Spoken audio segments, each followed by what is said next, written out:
I think that being the first for anything is incredibly scary, but it's also incredibly rewarding. And something that I often think about is a conversation that I had with my mom. She was raised by my great-grandmother, and she would go with her when she would clean houses back in the 60s. And she looked at my mom and she said, "I want a better life for you. You're going to be a secretary." And my mom was like, "Okay, I'm gonna be a secretary." And she went to community college, she became a legal secretary. She basically got a higher education than my grandmother or my great-grandmother was ever able to achieve. And I've also been able to do the same thing.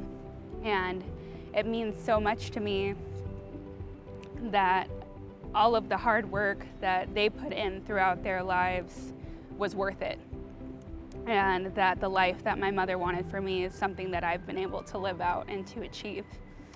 And so I'm incredibly grateful to my mother, to my grandmother, my great-grandmother, and all of the women that came before them, and the foundation that they laid for me to be able to do what I'm doing now. I have been the first one in my family to get a bachelor's degree. I've been the first one to study abroad or even leave the country.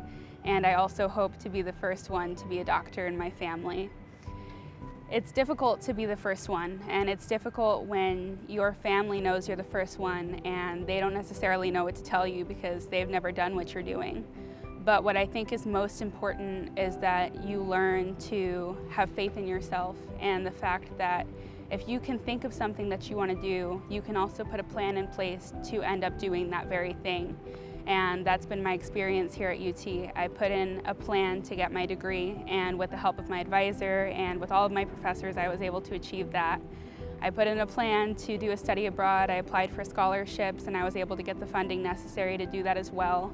So I hope that for anyone listening to this, you keep your mind open to the idea that even though something scares you, that doesn't mean you shouldn't do it. And even if it does scare you, you still can achieve it.